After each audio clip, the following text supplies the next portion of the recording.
29 minuto pasado alas 3. Panghuling kabanata.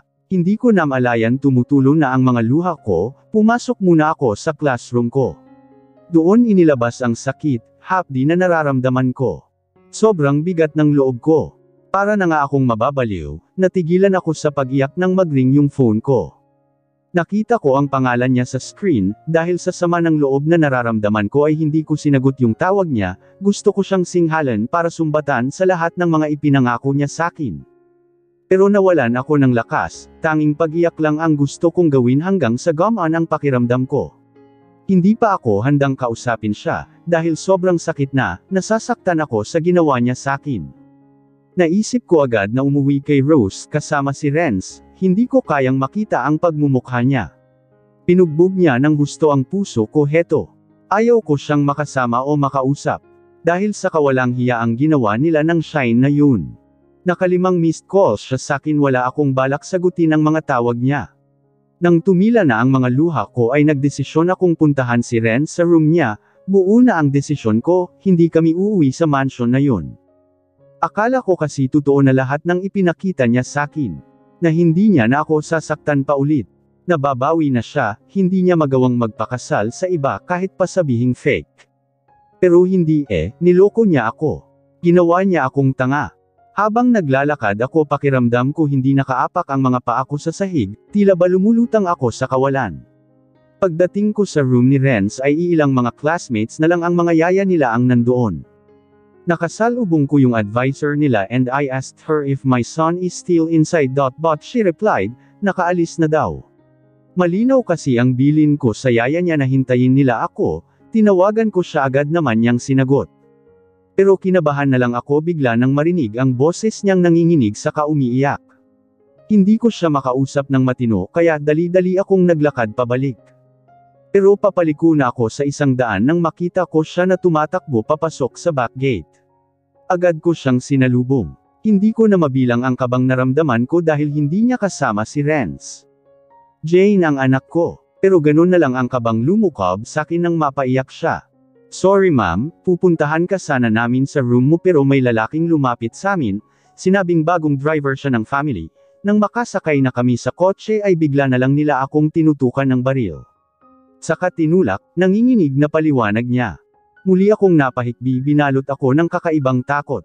Diyos ko, ang anak ko. Nagpatikip ako sa mukha ko, hindi ko alam ang gagawin. Tinanong ko siya kung natatandaan niya ba yung itsura, pati yung plate number, ang sabi niya ay hindi, ngunit yung mukha siguro maaari niyang matandaan. Agad ko siyang niyaya dahil ire-report ko ito sa pulis ngunit mabilis niya akong pinigilan.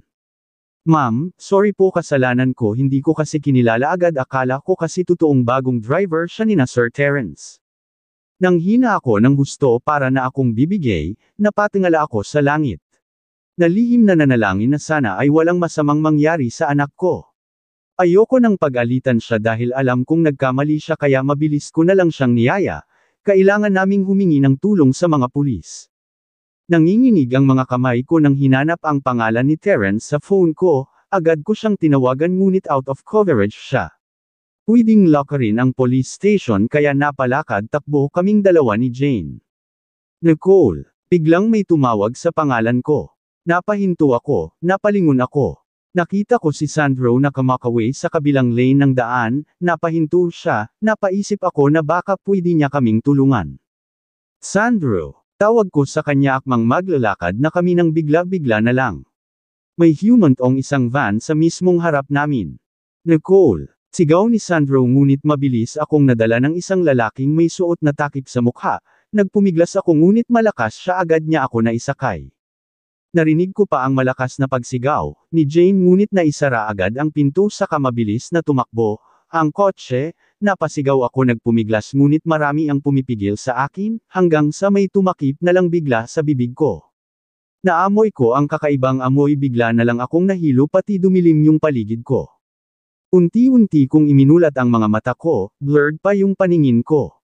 Iginala ang mga mata ko sa buong silid, napaka-unfamiliar ng kwartong ito, bumalik ang takot pati kabang naramdaman ko nang maalala ang lahat ng pangyayari. Ngunit hindi ako nakagalaw agad dahil may tali ang kamay ko na nakagapos sa likod ng silya. Ngunit napalingon ako nang may marinig akong ungol sa di kalayuan sakin. Nanlaki ang mga mata ko nang makita ko si Shine na nakagapos din sa kabilang silya ngunit may busol yung bibig niya. Shine! Napailing-iling siya umiiyak. Napaiyak na rin ako pilit niyang inaalis ang tali dahil paulit-ulit siyang gumagalaw. Pilit ko ring inaalis ang tali pero hindi ko kaya. Narinig ko ang paulit-ulit na pag-ungol ni Shine, hindi ko makuha kung ano ang nais niyang iparating sakin. Ngunit sinundan ko ang mga titig niya, nandun sa isang bote na walang laman. Nandoon siya sa paanan ko banda kapag naabot ko ang mesa ay maaaring mahulog ito. Mabasag na pwedeng gawing pangputol ng tali. Sinikap kong sipain abutin ang mesa upang mabasag yung bote ngunit hindi ko maabot ng paa ko, nanginginig ang buo kong katawan sa takot na nararamdaman ko ngayon. Ngunit sa ilang minuto niyang paggalaw-galaw unti-unti niyang natatanggal, ang tali sa kamay niya na nakagapos sa likod, ng silya, tinubuan ako ng konting pag-asa nang makita na nahubad niya ito. Agad niyang tinanggal ang nakatakip sa bibig niya. Shine ako pa please, lumapit siya sakin may nakita akong pasa sa mukha niya, tinanggal niya ang tali sa kamay ko, ang sakit na ng braso ko dahil iginapos ito sa likod ng silya. Nicole, kailangan nating kunin ang anak mo. Kay Shane, mahinang sabi niya nanlaki ang mga mata ko sa sinabi niya. Nandito ang anak ko. Siya ang kumidnap sa anak ko. Hindi makapaniwalang tanong ko sa kanya. Yes, and kinulong niya ako sa lugar na ito Nicole.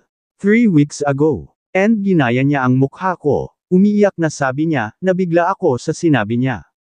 Hindi ako makapaniwala. She's totally crazy, she said aagawin niya si Terrence mula sa iyo. Ang Shine na pumunta sa mansion ay hindi ako yun. Si Shane yun. Diyos ko. Ngunit ang sabi niya ay wala kaming madaanan sa kwartong ito. Napakawalang hiya ng babaeng yun. Nababaliw na nga siya. Tama ang sinasabi ni Shine. Anong klaseng tao pati kapatid siya? Nagawa niyang kidnapin ang sarili niyang kapatid para pahirapan. Upang magamit niya ang mukha nito. Ang buong akala ko ay si Shine yung pumupunta sa mansion. Ibig sabihin siya rin yung nakausap namin sa mansion pagkatapos na muntik matangay si Renz ng isang lalaki sa mall. Ang Shine na kunwari ay tutulong para matuntan ang kapatid niya ay hindi pala siya. Kundi si Shane. Kaya pala ang hirap niyang hanapin dahil nagpaka-impostor siya.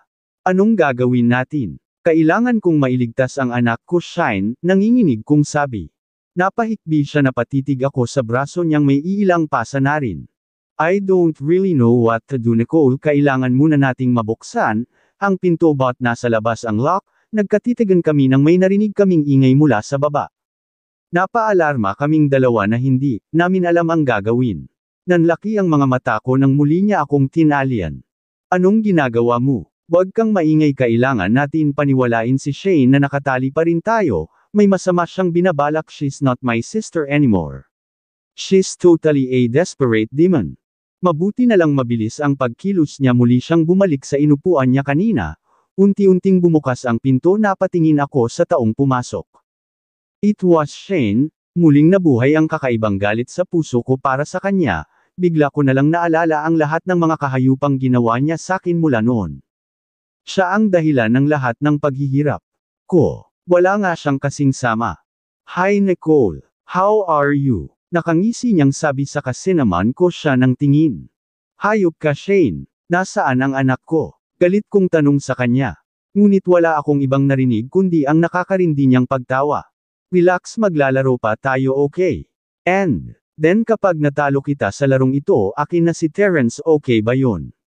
Malambing na sabi niya na parang gusto ko siyang haggisan ng bote sa ulo. Pati sakalin hanggang sa makaganti ako sa lahat ng kahayupang ginawa niya sakin pati sa anak ko. Bobo ka rin ano? You're a teacher right? But still a big dumbass.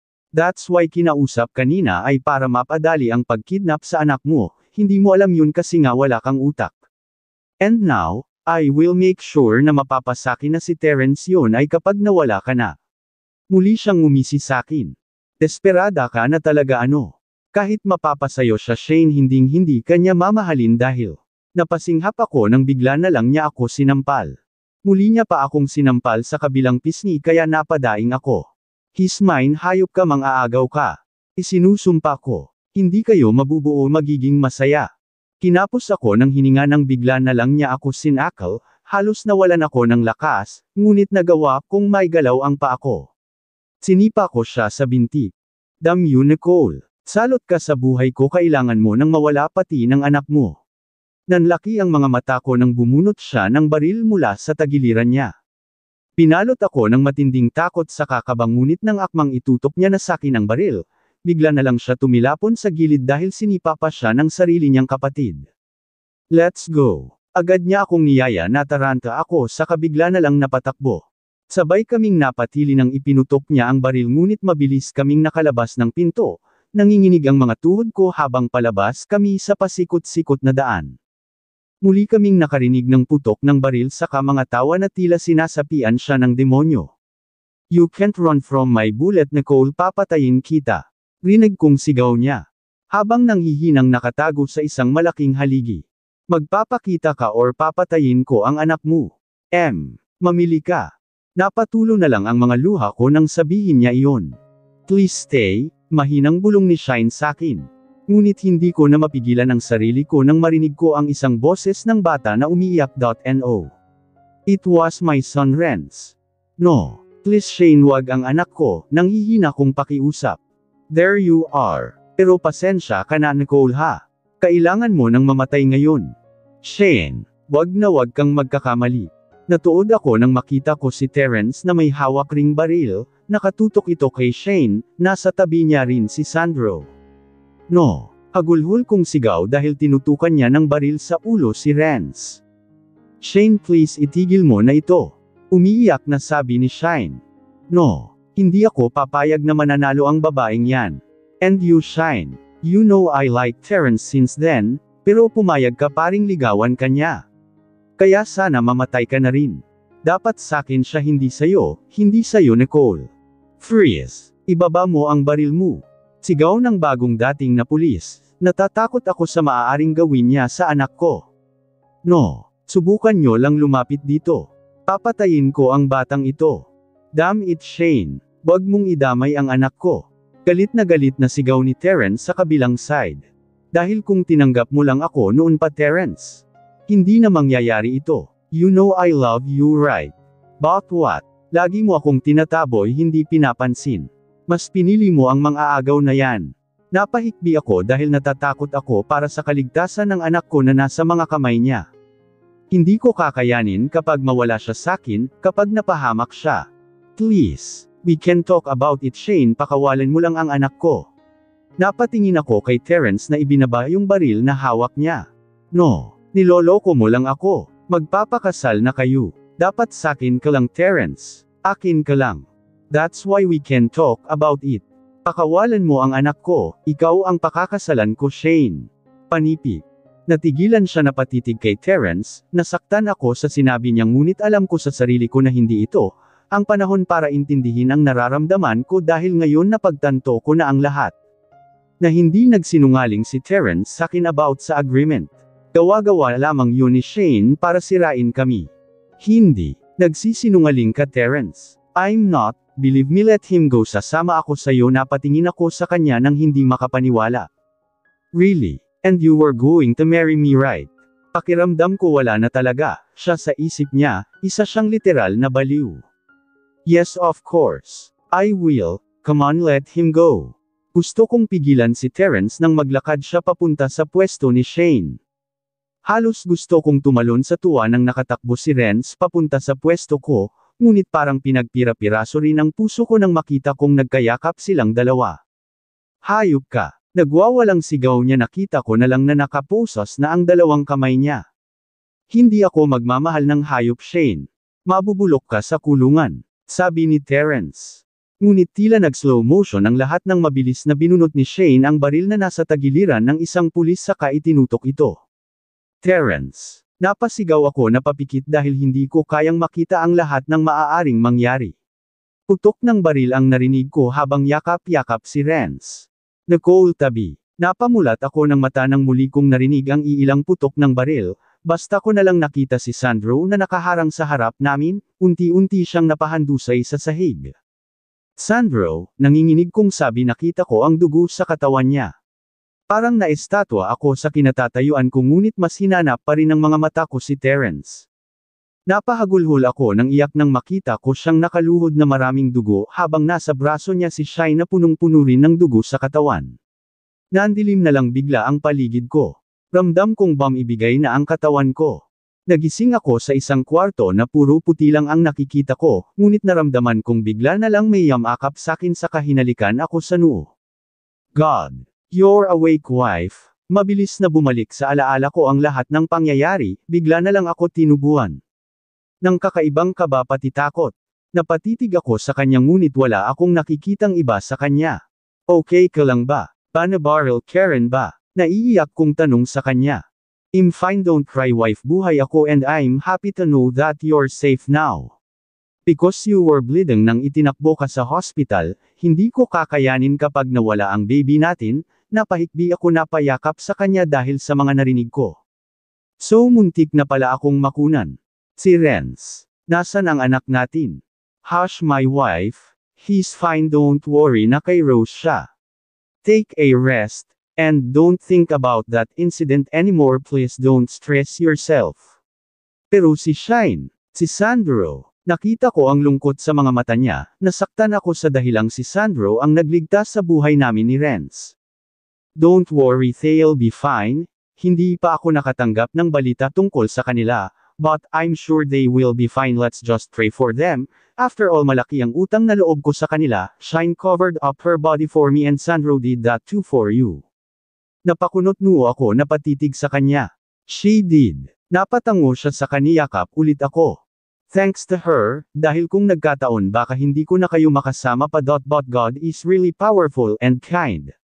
He still gave me a chance to be with you. Kaya ikaw wife magpahinga ka na muna, forget that bad happenings.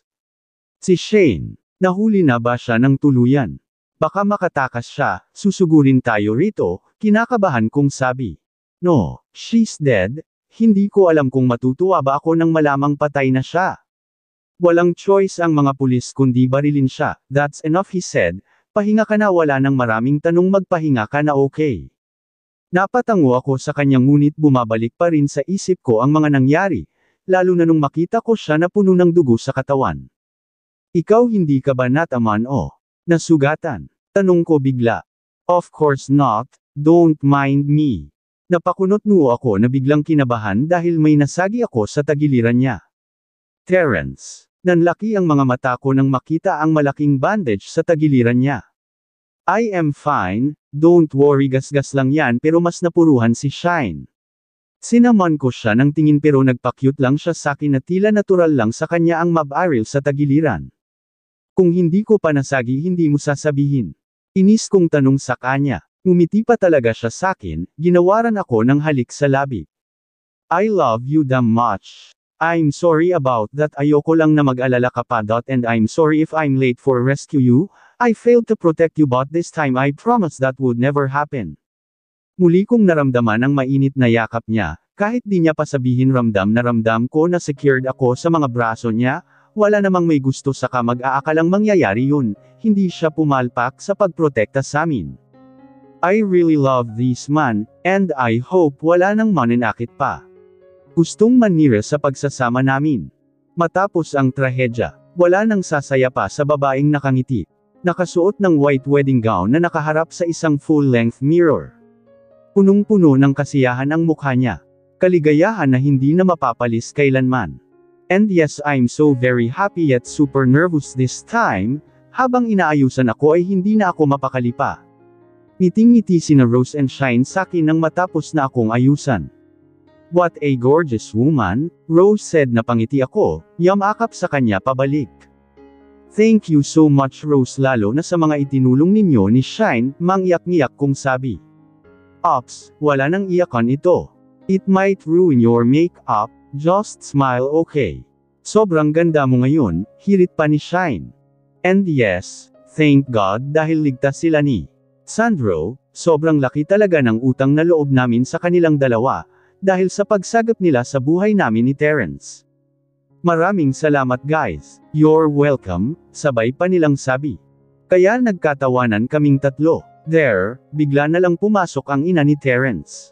Napatingin sila sakin at saka nagsenyas na lalabas na muna sila. Nagkatitigan muna kami sa huli ay ngumiti siya sakin, hindi ako makapaniwala dahil sa mga ngiting nakikita ko sa mga mata niya. First of all Nicole, I just want to apologize. I know hindi ako naging mabuting ina sa kamanugang sa iyo. But there, hindi ka sumuko na ipakita ang good side mo. I'm sorry talaga. Bigla na lang siyang napaiyak sa harap ko, hindi ko mapigil ang matouch, nag-init bigla ang sulok ng mga mata ko. I'm sorry iha, I'm so mean to you all this time but pinagsisihan ko ang lahat ng nagawa kong pang-aapi sa'yo, akala ko kasi kayamanan lang ang habol mo sa anak ko, I never thought he did a very big mistake on you. Siya pala ang nakagawa ng kasalanan sa inyong dalawa. I'm really sorry. Napailing-iling ako. Hinawakan siya sa kamay. It's nothing tita, wag mo na pong isipin yun, matagal na po kitang napatawad. Napatitig siya sakin sa huli ay niyakap niya ako. Maraming salamat po. And call me mommy, mommy po. Muli ay napangiti ako dahil sa sinabi niya, ganito pala ang pakiramdam kapag pinalaya mo na lahat ng sakit, hapdi galit sa puso mo, para na nga akong lumulutang sa kasiyahan. Okay, are you ready tonight? Kaya napangiti ako sa kanapatango. Alright, so let's go, and I'm pretty sure na iinip na yung anak ko kakahintay. Sabay kaming napatawa. Hindi ko pa rin maiwasang kabahan nang makarating kami sa church, ngiting tao si Trez. Nang makita niya ako siya kasi maghahatid sakin. You look beautiful, dapat may paeksena ka na pakunot-noo ako sa kanya, napatitig habang natatawa siya. Ano na namang eksena yang naisipan para sa, like, tawagan mo si Terence and sabihin, you don't love him na hindi mo siya kayang pakasalan, runaway bride then. Sabihin mo sa huli it's a prank, sabay taas baba niya ng kilay niya. Sira ulo, narinig ko ang paghalakhak niya nang sabihin ko yun. Just kidding. I know you love each other so tara na. Hinihintay ka na sa loob, napatango ako sa kanya. And ayun na nga, this is the most prettiest and the best march in my whole entire life. Habang nagmamarcha ako ay napapalingon ang mga taong nakadalaw sa pinakamasayang araw namin. And there I saw the guy, the first love, tila nalock ang mga mata naming dalawa nang magtama ito, nakatitig lamang siya sakin, ganun din ako sa kanya. Nang makarating ako sa harap niya ay ginanap niya agad ang kamay ko. Nagkangitian kaming dalawa, pinipigilan kong wag maiyak sa harap niya, nagsimula na ang ceremony ng wedding namin. You may now kiss the bride, yun lang ang huling narinig ko. Unti-unti nang tinanggal ni Terence ang belo. I love you so much wife, naiyak na lang din ako nang makita ang mga luha niya. Ang totoo hindi pa rin ako makapaniwala sa lahat ng mga nangyayari. Akala ko hindi na kami aabot sa pangyayaring ito. Sa lahat ng mga pinagdaanan namin, akala isa ko. Muli akong mamuhay ng mag-isa. But the God is good, hindi niya hinayaang muli akong masaktan sa kamalungkot, He did all the best in my life, yun ay ang pamilya na ibinigay niya sakin. I love you too hubby, pinahiran niya yung mga luha ko, itinawid ang espasyong nakapamagitan sa aming dalawa. Ramdam na ramdam ko ang init na hatid ng mga halik niya, aaminin ko wala pa ring pinagbago ang pakiramdam tuwing ginagawa niya sakin ito, I really love this man. Nagpalakpakan ang mga tao pagkatapos niya akong polanan ng halik, nauwi sa tawa nang yakapin niya ako. After ng picture taking ay dumiretso kami sa venue, nandito kami ngayon sa gitna, nagtitigan habang sumasayaw. Walang sawang pinaparamdam ang pagmamahal ng bawat isa. I love you, bulong niya sakin kaya napangiti ako. I love you too. Ngumiti din siya sakin, bigla na lang akong dinala. Sandali hubby, let's go wife, hayaan mo na sila dyan. Napatawa na lang din ako sa mga kalokohan niya, nang dalhin niya ako. Palabas ng venue, agad niyang pinaandar yung kotse niya paalis. Dumiretso kami sa hotel sa kabila. There, I saw a very beautiful setup inside of our room. Ang daming petals na nakakalat sa sahig sa balloons na nakakabit sa wall and ceiling. Bigla na lang niya ako niyakap mula sa likod, unti-unting ibinababa ang zipper ng gown ko. Wife, let's make love, kanina pa ako naghihintay. Ang dami nilang dada sa venue, napahalakhak ako sa kanya. Narinig ko rin ang mahinang pagtawa niya. Pinaharap niya ako sa kanya, nagmahubaran niya ako. Mabilis na inatake ng halik. And we kissed passionately like no one can stop what we wanted to do. Para kaming mga uhaw sa isa't isa, mabilis niya akong pinahiga sa kama, And may maliit na umbok na yung tiyan ngunit hindi ito nahalata nang sinuot ko ang wedding gown ko kanina, nakiliti ako nang halikan niya yung tummy ko. Napuno ng ungol ang buong silid nang gawin na namin ang nais ng bawat katawan. I love him so that I gave all what he wanted. Sabay naming naabot ang sukdulan at napahiga na lang siya sa gilid ko, nakadantay ako sa braso niya, hindi pa rin kumukupas ang saya na nararamdaman ko habang paulit-ulit niyang hinahalikan ang buhok ko.